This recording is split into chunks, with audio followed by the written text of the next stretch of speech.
Hey, Doug Greathouse here, host of the Entrepreneur Journey podcast. And before we get into another amazing interview with an incredible entrepreneur, I wanted to invite you to the Trailblazer Mastermind community. What that community is a community of amazing entrepreneurs, just like the ones that you've seen me interview on the podcast, the 6 and 7 figure entrepreneurs. You'll get to learn from and engage with those entrepreneurs, and as well as many other entrepreneurs. We have a weekly networking event in there where you will meet the people that are seeking you and that you are seeking, meaning your next podcast guest, or if you want to be on a podcast, your clients, joint ventures, affiliates. We make those connections happen inside the Trailblazer Mastermind at the Entrepreneur Connect. We also have a monthly mastermind called the Trailblazer Mastermind. It's a feet to the fire style mastermind, meaning the goals that you have set for yourself and your business, you have a mastermind that is going to hold you accountable and help you hit those goals. You also learn what is working inside of other coaching businesses to help them grow.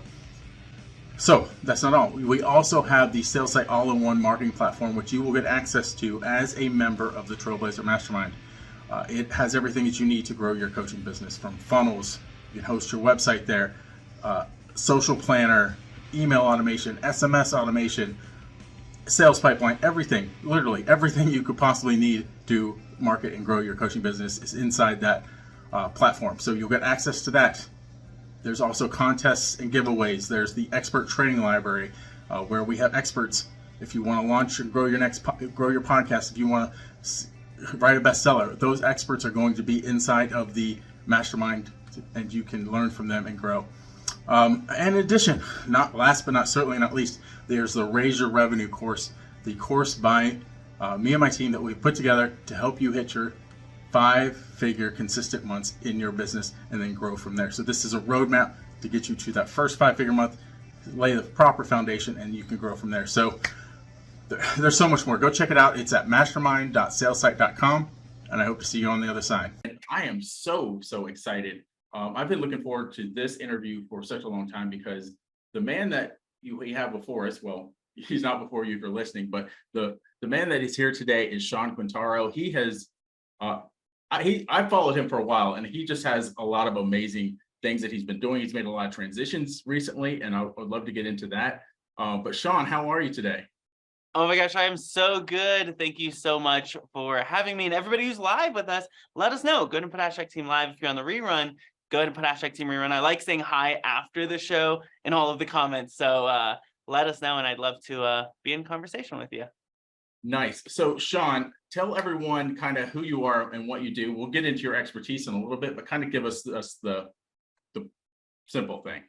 Yeah, so I'm Shawn Q. I'm a high ticket sales coach. I take all the ick, the sleaze, the non-consensual sales tricks of the past. We throw them in the garbage so you can have a lot more fun in your business. You can land higher paying clients and sales and marketing, all that fun stuff that goes along with being a coach or being a consultant. That becomes oh so easy.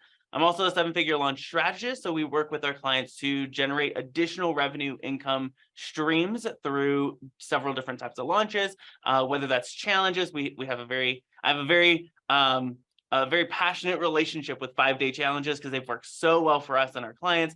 We also help people with summits and webinars and masterclasses and workshops and the whole gambit, so that you can generate a lot of revenue right up front and begin to invest in other parts of your business. So those are the two things we typically do. What's really exciting is this year we're launching our School of Abundance, which is where people are going to be able to get certified and become a coach under our abundant living methodology. I've been an executive abundance coach for about 8 years, and we're so excited to be able to expand in this way as well. Wow, nice. I know everything is going to resonate with my audience that you have to say, because they just like me, so they'd like you for sure. No, thanks.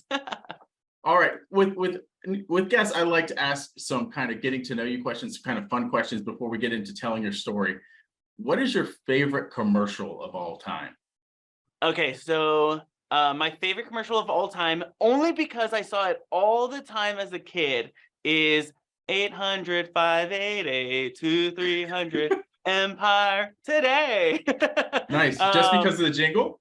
Just because of the jingle. That's the only reason why. There's some really funny, commercials. So every single year, the Super Bowl's coming up. Every single year, I typically do a breakdown of all of the commercials that take place during the Super Bowl, why it worked or why it didn't work, what their goal was, and what we can extract from it as marketers and sales folks and coaches and consultants. And so I absolutely love doing those reviews. So Super Bowl is coming up. I'm really excited to be able to audit these upcoming commercials. What's crazy about it, absolutely bonkers, is for 1 second of airtime during the Super Bowl, it's over $1 million. So each second that you have a commercial during the Super Bowl, it could be up to $30 million if it's a 30-second ad, just to get in front of millions of people during the Super Bowl. So it's been pretty exciting to see how all of this money goes into this 30-second ad and what the top marketers are putting out, which is really cool. But my absolute favorite commercial is Empire Today. Nice, nice. I'm looking forward to whenever you do that. I'd love for you to share the link with me, your review of the Super Bowl ads from this year, and then I'll share it with my audience because I think that'll be awesome. Oh yeah, it's super fun. I typically do it within our mastermind just because like copyright, you can't really live stream that stuff. And I'll definitely get you a replay of that Zoom call where I do all of those audits. It's actually really fun because they're always really funny, or they're really moving and emotional, or they totally fall flat, and we identify like what could have happened with this ad to make it even more effective. So it's always a fun learning experience. Nice. Speaking sort of like jingles, what 2 songs would be the soundtrack of your life? Great question. So Bohemian Rhapsody, mostly because I am very theatrical, very dramatic, and I love that song. That is my go-to karaoke song, even though it's like 8 minutes long, and it's like it has all the range of every single singer, highs, lows, like just super fun. So for sure, Bohemian Rhapsody would be number 1. And the number 2, probably, it's kind of a deep track, so people may not know it, but it's an artist, Brooke Fraser, and she sings a song called Here's to You. And the whole idea of that song is about legacy and hard work, and the experience we have as humans to live and to die and to leave something behind after we're no longer here. And a lot of the work that we do, and a lot of the work I'm about, the mission and vision that we pursue in our business and in my own personal life, is all about creating an impact that makes a difference and that lives way past my own life, that survives past my own time on this planet. And so Here's to You by Brooke Fraser would be probably the second one. I'm going to look that up for sure. That sounds awesome. It's a fun song. It's really nice, and it's very moving as well. So, okay, so next thing, finish this sentence. The worst thing that can happen to an entrepreneur is blank. The worst thing that can happen to an entrepreneur is they get stuck in the weeds of a business. A lot of people are really, really, really good at what they do. They're incredible coaches, they're incredible consultants, they're incredible agency owners. And then what happens is they land clients and they want to over deliver. So they start giving more and more and more and more and more.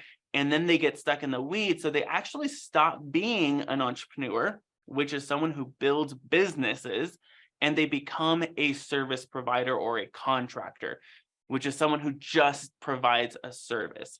It's kind of like they've created a job for themselves, which great. There's nothing wrong with being a full-time contractor or being someone who just provides a service. While recognizing that if you are a true entrepreneur, true entrepreneurship is I'm building this business eventually that is positioned in such a way that we could actually sell it to someone else. And that's how I'm building my business. We build businesses so that we could sell it if we wanted to, that it's positioned where someone would want to buy our business. And there are businesses that I own that I'll probably never sell, just because they're mine. There are cash cows, if you will. They're the thing that brings us revenue and allow us to play and pay the bills and have fun. And you want to be able to build in such a way that the business doesn't actually need you in order for it to function. So if you're a coach or you're a consultant, imagine being able to build a business where you can coach because you absolutely love it, but you don't have to coach in order to generate revenue. Maybe you have course material, maybe you have products, maybe you have journals, maybe you have books, maybe you have things that bring in revenue that don't actually need your time in it. I think if a lot of people get, a lot of entrepreneurs get stuck in the weeds and then they stop focusing on business building practices and focus on client fulfillment or focus on other areas that suck them away from building a business that can actually provide for the lifestyle they want. Yeah, man, such a great answer to just a getting to know you question. Thank you so much for that. I'm sure the audience got a lot out of that because there is a big difference between, that's why they're often called solopreneurs. They're really just contractors. They're not really entrepreneurs. Yeah. And if I can't just like encourage you, if you found yourself in that position, that's not a bad place to be, as long as you're ensuring that you at least have some time in your week dedicated to working on your business, not just in your business. What does that mean? That means building SOPs. What SOPs are: standard operating practices, just documenting this is how we do the things we do in our business. Documenting, different responses that you send to email so someone else could manage your email. Documenting and crafting your vision statement, your mission statement, so people can just read this document and know exactly what you're about. Crafting and documenting all of your offers and all of your programs and the things that go into fulfilling it and how to fulfill it so that somebody could step into that role and do all of the work that's required to fulfill it. So make sure that you're spending time working on your business. At least if you're in that position where you're like a solopreneur, you're a contractor, you find yourself like, I'm doing all this work, give yourself time, please, to take yourself on a coffee date or like move everything outside, all the distraction, move it all away and dedicate some time to work on your business instead of in your business. So for me, I work on my business from 8 a.m. to about 10 a.m. It's before my staff typically comes in, and I'm working on things that help grow the business and remove me from the business. And then I do all my fulfillment, the rest of the day and do all the other things I have to do, like calls and coaching and all of that good stuff. So maybe for you, it's in the morning. Maybe for you, it's just one full day, like Fridays is your day where you're working on your business. You don't schedule any calls. You don't do any fulfillment. You don't go on social media at all. All you do is work on your business. Either way, working on your business is going to free you up so much and give you so much such a sense of control and momentum and growth over your business. So I highly recommend it. If you're taking notes, like that's a takeaway, go implement that immediately. Go to your calendar, put it in your calendar, make sure it's there. That's like an implementable for you that will absolutely change the way you do life and do business. Yeah, there's also an underlying message in there about time blocking, right? Making sure that you're blocking out time to do the things that are going to grow your business. I think often entrepreneurs just get up and they start working in the business, right? Without blocking out the time, like you said, to work on the business. They don't make it a priority. And until you make it a priority, you don't make the progress.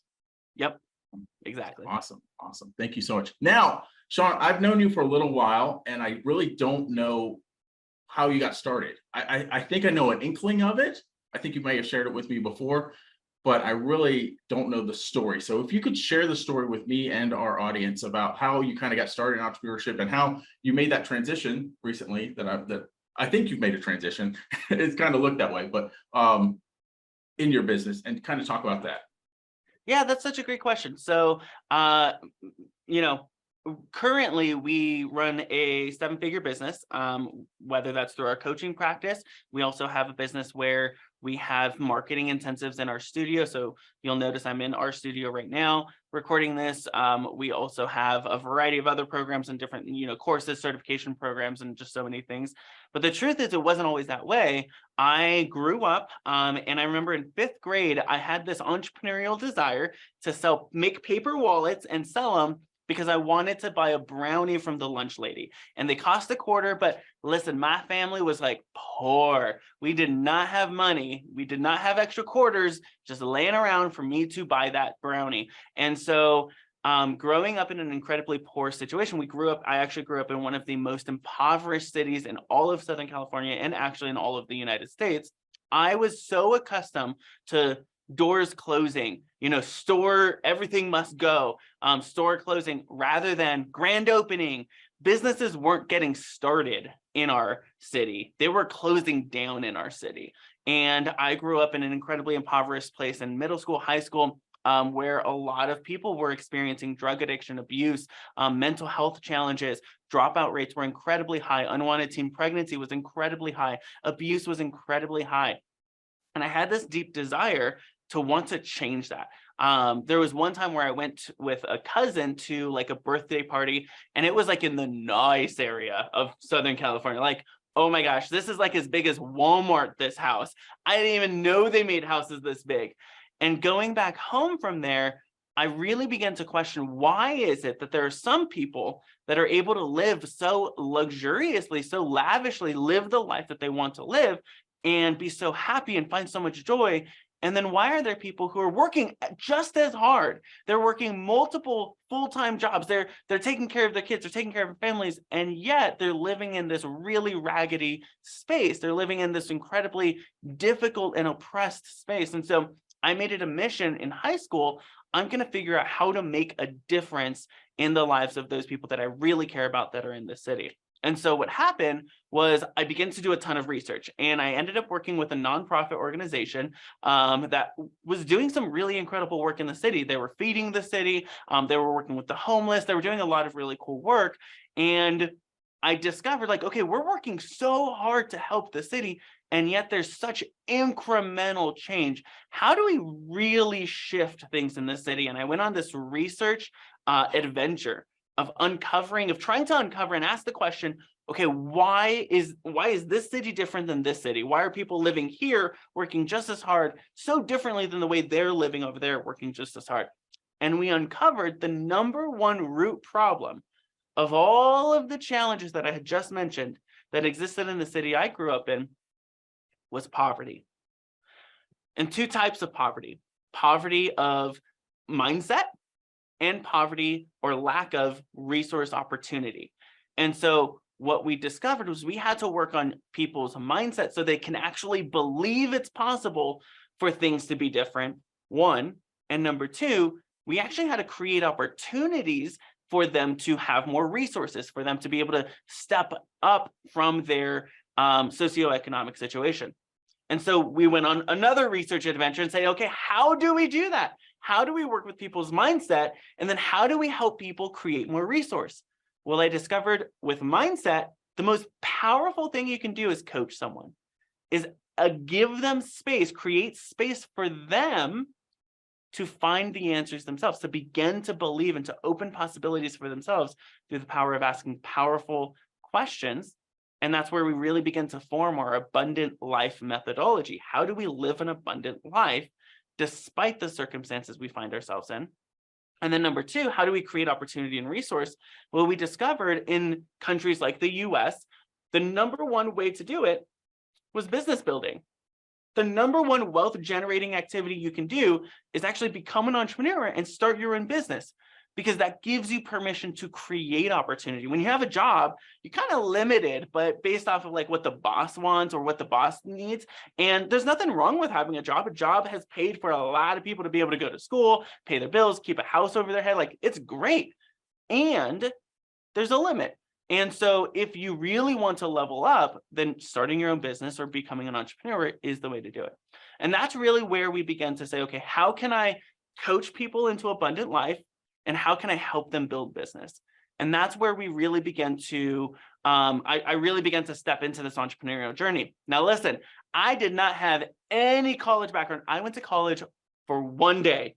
And it's the day where you go to you get assessed for like what level math you're in and what level English you should take. I went, I looked at that test and I said, no, it's okay. And I left. And so I had no college background, absolutely no college education. And I believe in college. My wife has her master's degree. She's a freaking amazing genius at what she does. And it was so powerful for her to be able to go through that. And I made a decision early on, you know, college isn't my path for me.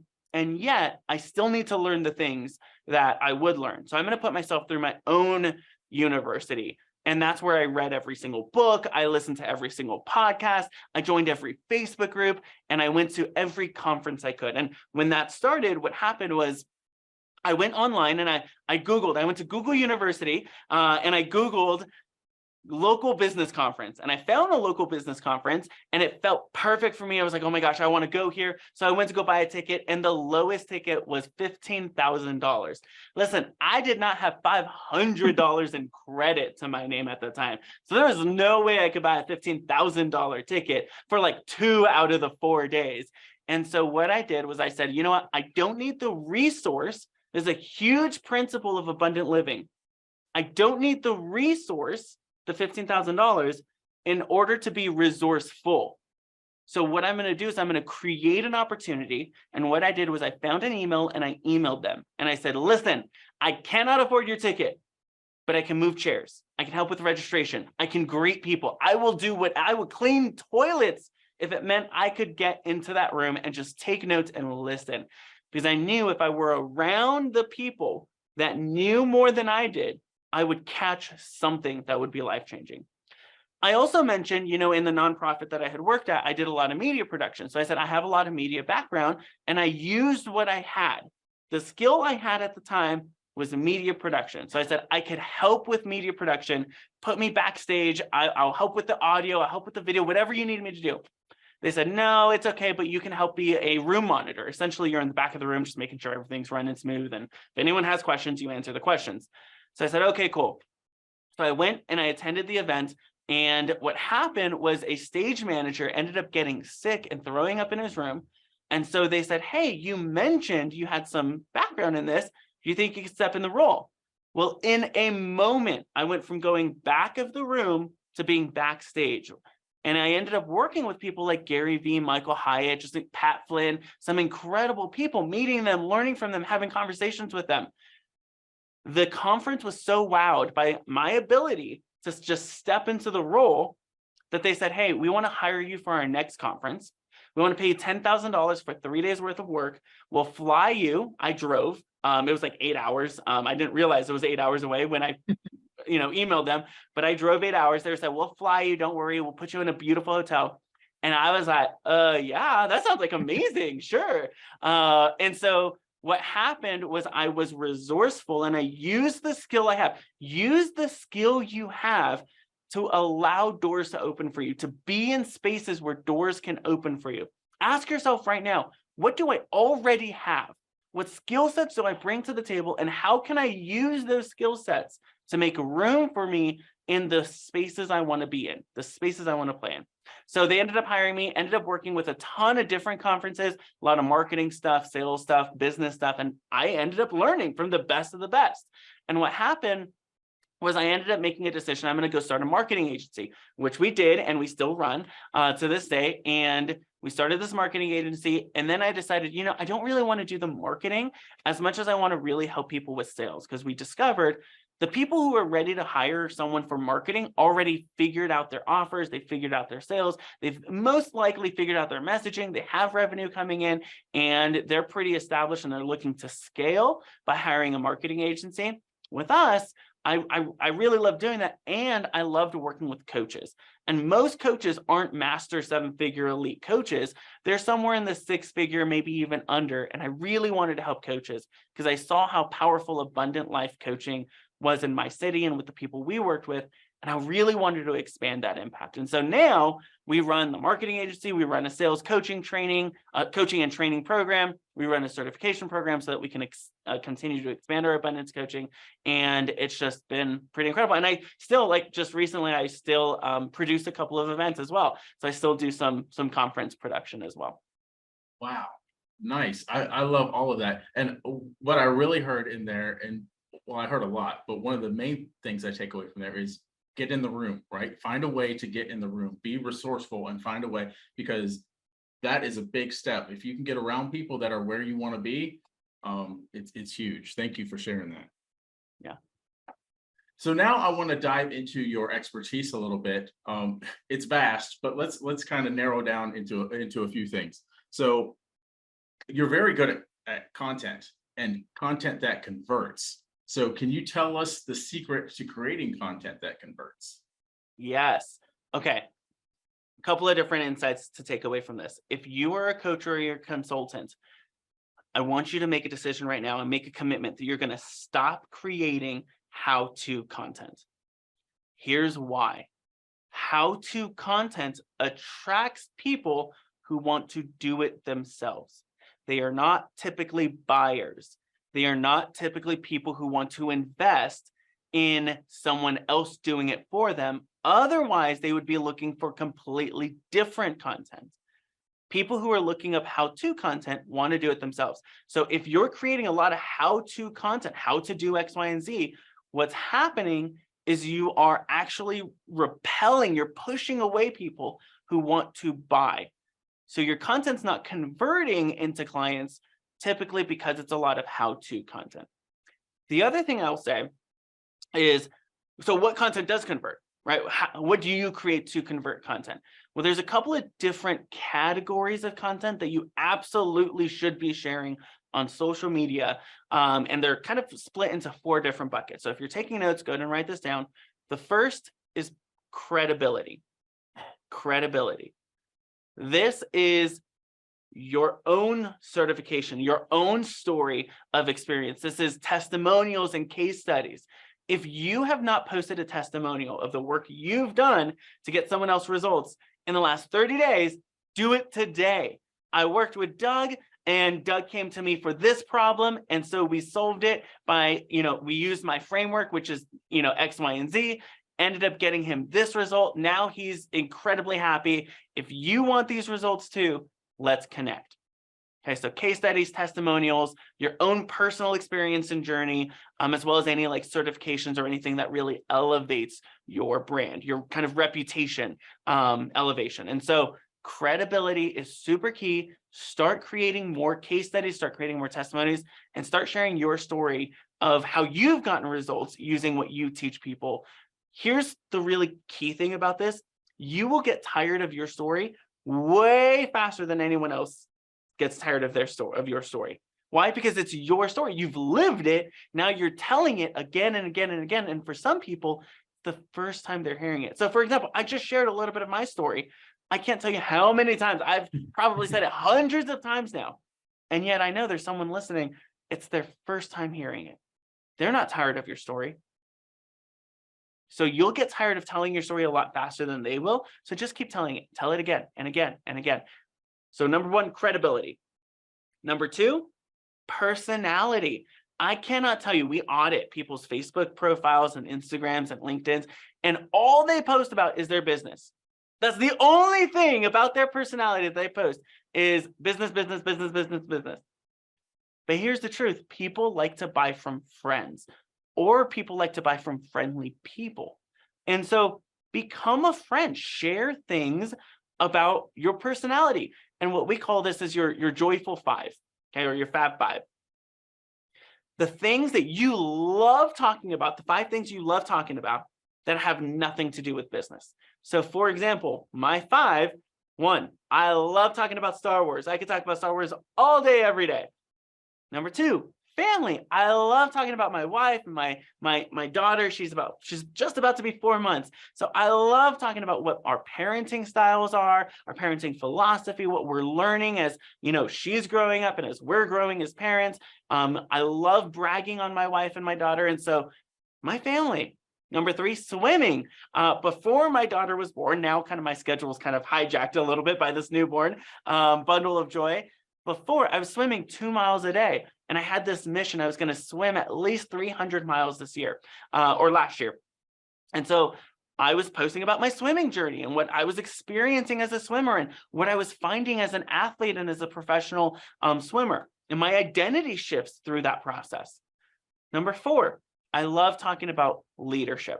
Now, I deal with mindset, but I love talking about my own personal leadership and how I'm leveling up as a person, as a husband, as a father, as a boss, as a coach, etc. Not talking about my programs, not talking about my offers, my own leadership. And then the 5th thing I like talking about is travel. I love, trying new foods. I was just in Vegas the other day, had this amazing Mexican dish and Mexican dessert, and it was amazing. Here's why I share about personality. It's because it creates the know, like, and trust factor. Oh, you're a real person. Oh, you're living life. Oh, guess what? Their conversation starts. I can't tell you how many times I've been in a sales conversation and it's a 30-minute conversation. 29 minutes of it is talking Star Wars. And just 1 minute is, okay, I'm ready to sign up. Here's my card. Let's do it. When you start talking about personality, you should actually start talking about your Fab Five. I want you to give you this homework assignment. Identify the 5 things you like talking about that have nothing to do with your business. You'll immediately see your engagement go up. You'll immediately see more conversations get started. You'll immediately see more people actually want to hang out with you and talk with you. All of us have been around that one person where they are one track. They only talk about one thing. Every time you meet with them, it's just that one thing. This is kind of boring. So allow your personality to shine and flourish. So the first category content is credibility. The second is personality. The third is vulnerability. This is the story that you would tell on the corner of the street if you had one thing to say and you had the entire world in front of you listening.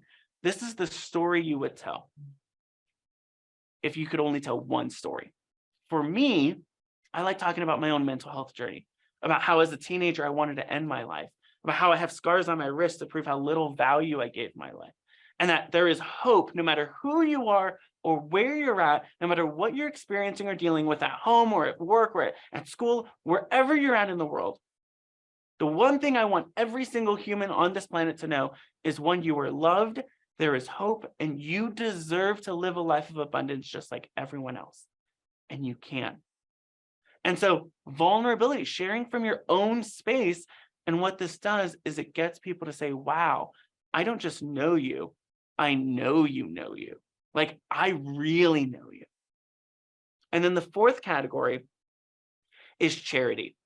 And that is how you are serving the world without any expectation of a return. So for example, me and my wife, we both have separate businesses. We both pour into a scholarship fund that we give to people of color or people who are disadvantaged, who typically don't get access to college education. And so we have no expectation of getting anything in return for that, except for maybe a thank you letter. We are just pouring in and giving, and that's how we serve the world. And so those 4 categories will start conversations, get you more engagement, and start turning people likes into leads, followers into actual buyers from you. Here's the last tip I'll give. Every single piece of content, every single one that you publish should lead people into a conversation with you. Why? Because when you're in conversation, you're not competing with everyone else posting content, because it's just you and them. So lead them into conversation.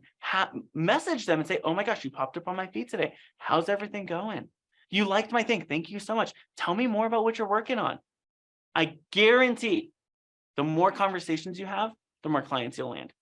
Anytime someone says, Shawn, I haven't landed clients, I'm posting on Facebook, the number one thing I'm asking is, how many conversations have you had with potential clients? None. But I'm live streaming. Great. Live streaming is amazing. And go get into conversation. The more conversations you have, the more opportunities you'll create, the more clients you'll land. Guaranteed. Yeah. Relationships equal revenue. Exactly. I loved it. I think anybody that did not take notes already, go back. If you're watching the replay of this, go back, rewind, take the notes and listen. That is one of the best interview questions answers. It's basically a course in content creation. So just rewind, take notes, and then go execute on what Shawn just said, because your business is going to grow if you do it. So yes.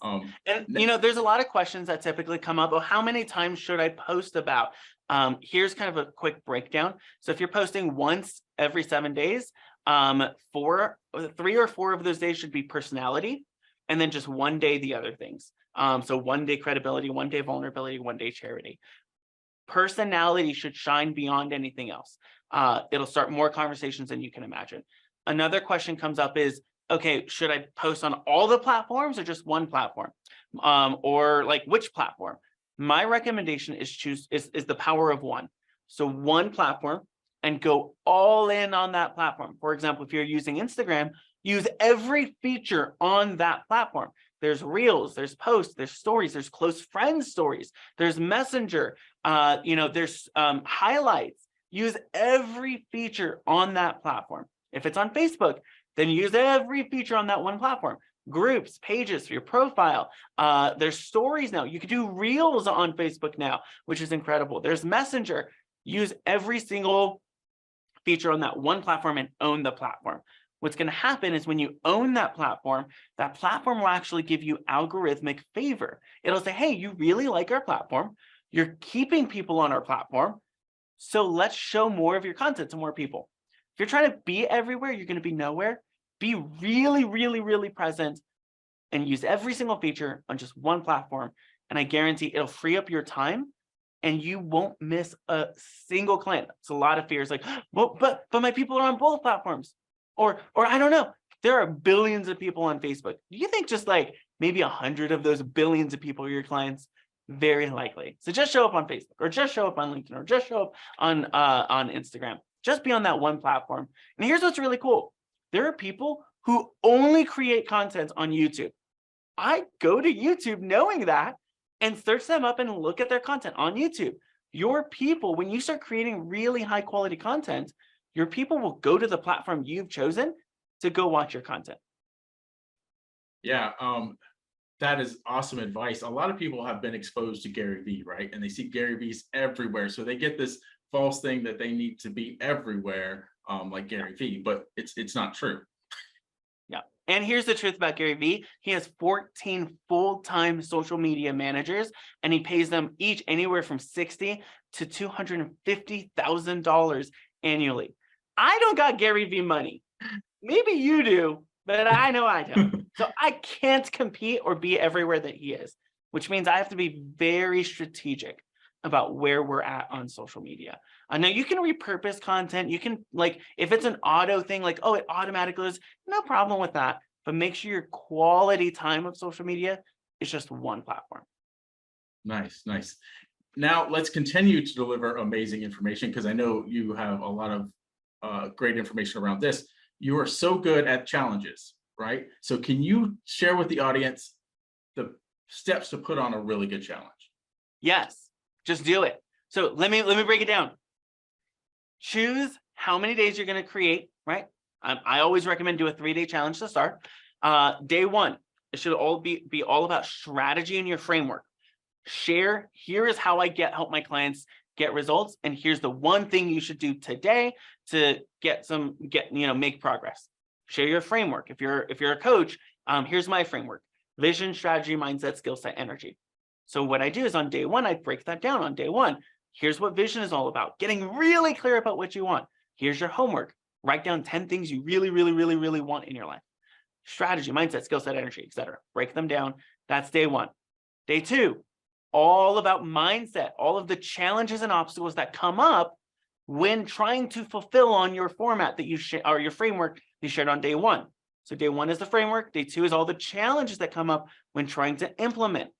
Day three is the offer, is leadership, commitment, and the offer. What I mean by that is your job is to call people up and say, hey, I believe in you. You believe in this. Make a commitment right now that you're going to work on this. If you're committed, guess what? I have an invitation to join me and to get my support as you implement what I just shared. It can be as simple as you just speaking straight to Zoom and live streaming through Zoom. You can have a whole PowerPoint if you want. I like PowerPoints because it adds a visual layer, but you don't need that. And your whole purpose is to get people into the challenge and then to get them into a conversation with you, into a sales call. When you're on that sales call, all you're doing is saying, hey, that was incredible. What was your biggest takeaway from the challenge? Great. Now that you've taken the challenge, what are you working towards? Awesome. Do you want some help with that? Great. Super simple, super easy. Now we can get super fancy, and we have a 5-day challenge. We only do it once a year now because we put so much effort into it. I mean, it's pretty incredible. It's called the One Client Away Challenge, and it's 5 days, but you don't need to be fancy.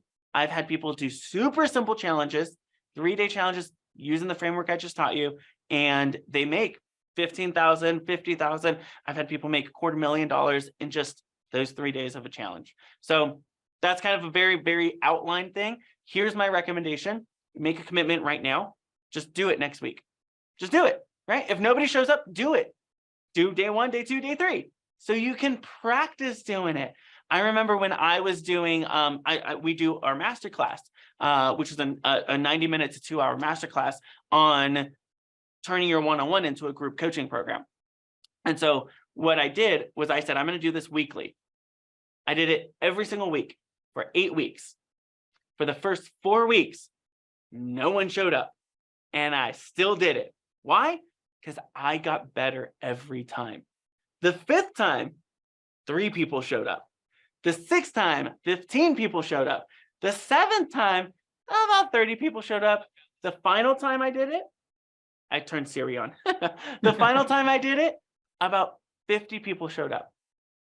Here's what's really incredible. And we started converting on our 6th, 7th, and 8th one. And people started buying our program. Here's what's so powerful. If I had 50 people show up to our first one was a mess. I didn't know what I was doing. It was the first time I was doing it. So do the challenge next week, then do it again, then do it again, then do it again. We have done the same challenge, the One Client Away challenge, since 2018. So about 5 years. And this is the first year that we're only doing it once a year. We used to do it 4, 5, 6 times a year. And we would do it again and again and again. Most people when it comes to marketing, it's a find it what works and then repeat it over and over and over. That's why you see someone like they do memberships. That's all they do because it works for them. They do it over and over. Somebody does group coaching, works for them. So they do it over and over. Find one thing and do it over and over and over. If you're going to do a challenge, do it next week, then do it the week after, and do it the week after, and do it the week after, and get better and better and better at that one thing. Again, the power of one. Own the platform and then own the entry point or the event or the launch, which is the challenge. Again, I hope you were taking notes. If not, go back, rewind, take notes. What I really loved about what you said in there was showing up, because so many entrepreneurs quit after they shown up and they didn't get the result. And it's really about the consistency and continuing to show up that produces the result. Just look, audience, look at where Shawn just shared with you, like when he was doing that, like I think you said no one showed up to the first one, right? But you built it and you kept doing what you needed to do. Russell Brunson shares a story where he did something in a Holiday Inn, 2 people showed up. This is Russell Brunson. Look at where he is now. He just kept showing up, right? So powerful. Thank you for that. So good. All right. Now let's touch on the high ticket sales coaching. Can you give some tips around bringing in high ticket clients for a coaching business? Yeah. So I know we only have about 5 minutes. I'm going to make this super fast. When it comes to high ticket clients, there's a couple of things to recognize. Number one, a high ticket buyer will never buy from you a high ticket program unless they feel like a high ticket buyer first. What does that mean? That means you should be treating everyone you come in contact with as if they've already said yes. As if they've already said yes, not just to any of your programs, but your highest program.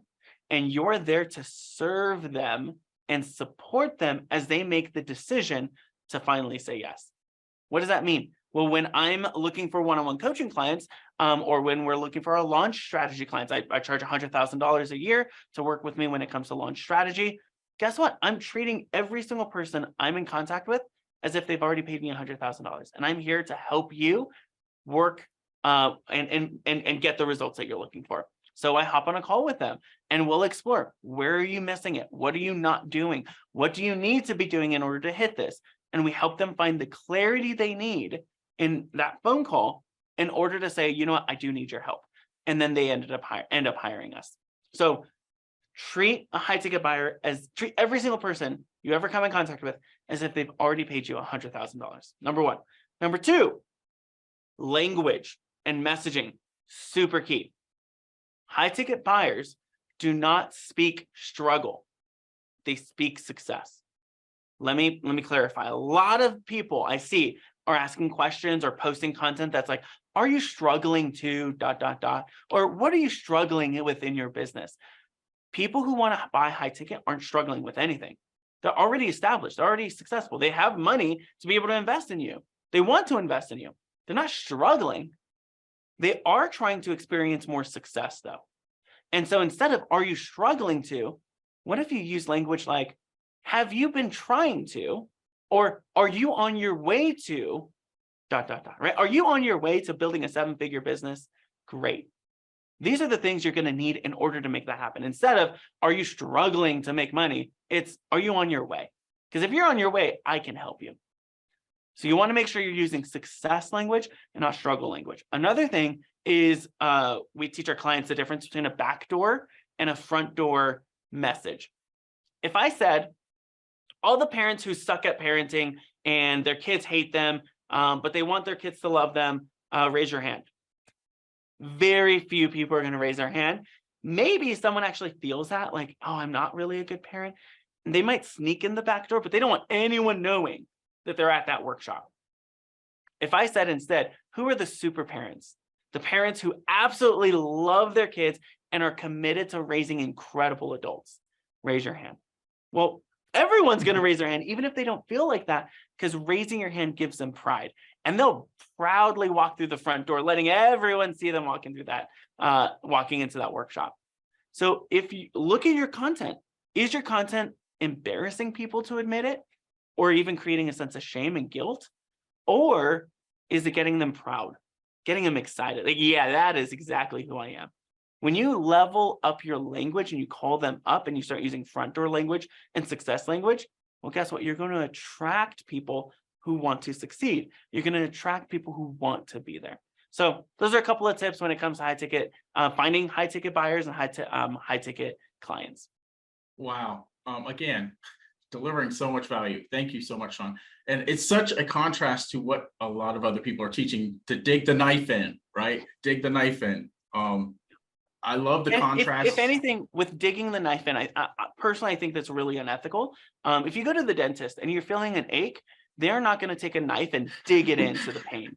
They might tap the pain, right? They might take their utensil and just say, okay, is it this tooth? No. Is it this tooth? No. And then they tap that tooth and you wince and they're, okay, that's the tooth. They might tap it to identify what's actually happening, but they won't dig it in and create even more pain. So a lot of marketers out there who are creating more trauma in people's lives, who are triggering traumatic responses, and it's actually really unethical because they're digging in the knife when really you're a professional. You should be just tapping on the pain and then identifying, oh, okay, this is where it's at, and helping them really see what's possible. Pain, I would much rather sell someone on the possibility of what's possible than rather the pain and digging the pain and creating even more trauma for someone. So sorry to get on a pedestal, but that's my position. No, I love it. I love it. Thank you so much, Shawn, for this interview. Can you tell, I know you have a summit coming on, but can you tell us about that summit and about anything else that you have going on? Yeah, I believe every single person deserves to live a life of abundance. And so we are gathering over 50 elite coaches, master consultants, and experts to train you on how to live an abundant life. On day one, you're going to learn the science and psychology of what happens in the brain, the mind, the body, when you begin to step into abundance, and all the hidden gremlins that may be holding you back, like insecurity, imposter syndrome, maybe even trauma. Day two, we're going to be going into powerful coaching techniques you can use immediately with your very next client to create more breakthrough and insight, and you can use on yourself to create more breakthrough and insight so you can step into abundant living. And then day three, we're going to show you all the up-to-date 2023 strategies to creating more clients, building your coaching business, and leveling up your marketing, your messaging, your offers, etc. So day one's the science, day two's the techniques, day three is the building. You can get in for free by going to abundancenowsummit.com, and you're going to get access to literally every single session. We have over 50, and it's pretty intense. So go get your free ticket right now by going to abundancenowsummit.com. Right. Awesome. We are going to put that link below. So that sounds amazing. So you should definitely go check that out. 3 days of just business growth to me, what it sounds like. So awesome. Thank you again, Shawn. Do you have any parting words of wisdom for our entrepreneurs? Make a decision. So many people are stuck in their head. They're overthinking it. They're sitting at their kitchen table trying to figure it out. Make a decision. It may be the wrong one, but a bad decision is better than no decision. So go make a bad decision, figure it out. You're going to say, oh, this wasn't the right decision. Let me pivot. Entrepreneurship is filled with pivots. I cannot tell you how many mistakes I've made. I've probably made 10,000 and I'm ready to make 10,000 more because I know as I make those mistakes, as I fail fast, as I just make a decision, go pursue it, I'll realize in that action that what I was looking for, the clarity I was looking for to get started, well, I just needed to get started in order to get the clarity.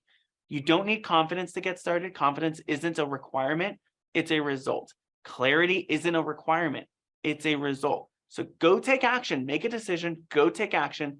You'll get the clarity you need to pivot or keep going, and you'll gain the confidence of knowing I'm making forward momentum. So make a decision, go take action, fail fast, go make all the mistakes. There are times where I tell clients, I'm not coaching you next week unless you go make 7 mistakes, unless you do 7 things wrong because they're struggling with perfectionism. And so go do 7 things wrong, realize you aren't going to die, that you can pivot. And I cannot tell you every single time they come back to me and say, oh my gosh, Shawn, I did these 7 things wrong, but I learned this is what I'm supposed to do. Or like, oh my gosh, I didn't realize this is what's possible. So go make mistakes, make fast decisions, and let me know in the chat what your biggest takeaway was. I'd love to have a conversation with you. Yes, if you have any questions for Shawn or anything about the content, please leave your comments below wherever you see this video, if it's on YouTube, on Facebook, wherever, and either I or Shawn will see it and we'll get back to you. So thank you again so much, Shawn, and until next time, Trailblazers, keep moving forward.